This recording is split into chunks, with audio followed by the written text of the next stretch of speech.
Hey you, if this message found you on your feed, then there is definitely something you need to hear here, and I'm sure it'll tug at your heart, so keep listening. You know, today was one of those Fridays where I was so exhausted that I couldn't get out of my bed because there was all this noise at the back of my head, making me realize and see through all those illusions I have been thinking are real. And it just made me realize that life has a way of humbling us by bursting all those illusions that we once thought were so real with so much of certainty.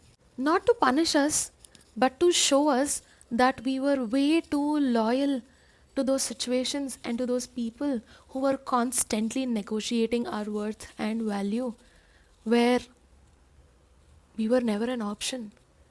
Our value or worth was never up for negotiation.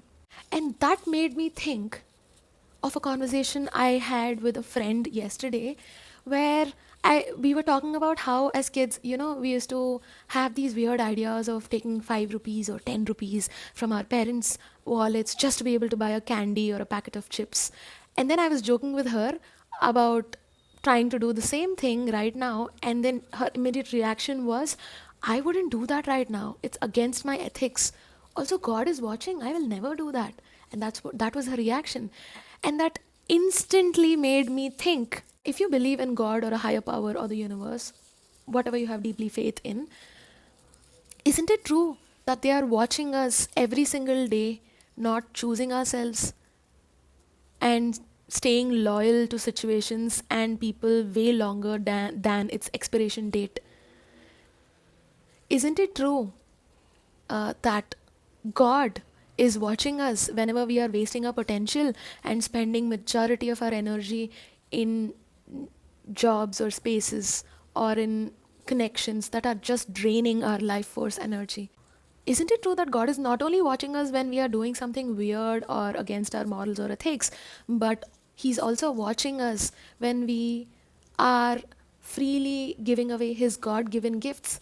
Now, you may ask me, what are His God given gifts? God given gifts aren't just the potential He gives us.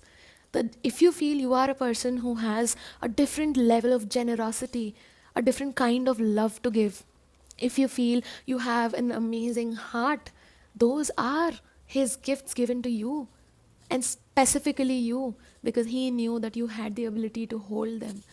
Isn't it true that He's watching you daily when you are freely giving away that generosity, that love, that kindness of your heart to a bunch of people and environments that even remotely don't cherish you and value you the way you deserve to be? Isn't it funny that every single time we stay way too loyal to spaces and people beyond its expiration date, where we deeply know we have outgrown them, but we stay out of loyalty, out of the fact that we've known those environments and those people for way too long? But on the course of doing that, we are eventually being disloyal to ourselves. And being disloyal to ourselves also means being disloyal to the God given gifts that were only given to us. Be it that deep feeling heart of yours, be it that generosity only you can give, only you can spread, be it that light only you have, be it that overflowing love that you have. Doesn't it also mean that we are being disloyal to all the precious, precious things that God has given us because He saw a kind of light in us that He didn't see in many other people?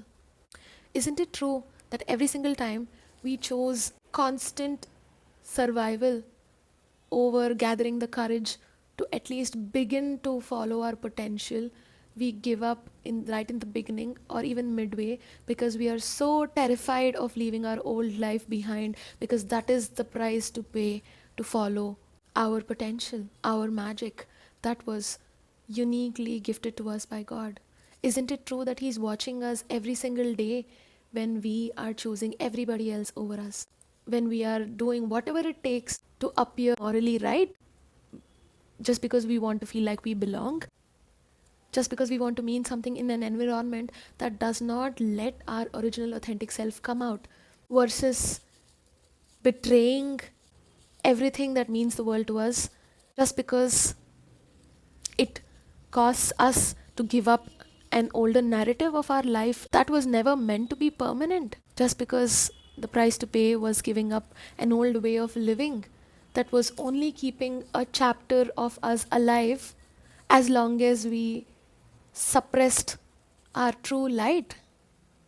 Isn't it true that God is also watching all of these things and feeling bad that, oh, look at this girl or this guy?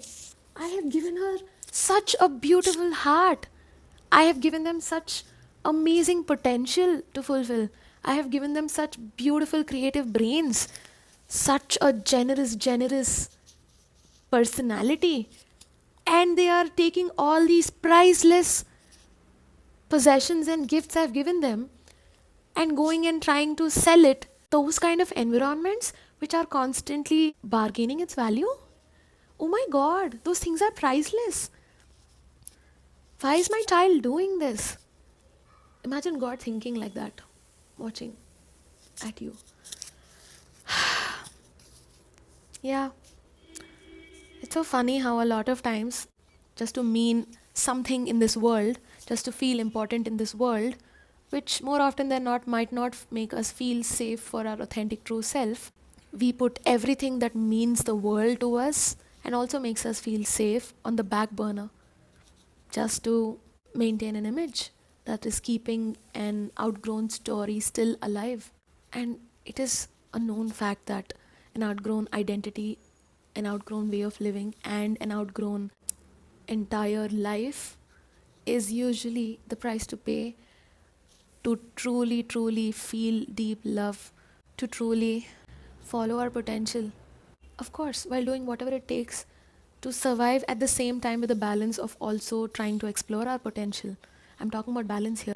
And isn't it true that any higher power or God has given us those gifts not so that we would give them away so freely into spaces and to people who actually devalue those things and those characteristics of you so much so that you get to a place of suppression? Isn't it true that God gave us those gifts because He wanted us to be happy? Because He thought that if our beautiful traits and gifts are given in spaces that they are valued without negotiating its worth, we would be so deeply happy, and that would make Him happy, and that would make our connection with Him more stronger. In turn, it would make our connection with ourselves more stronger.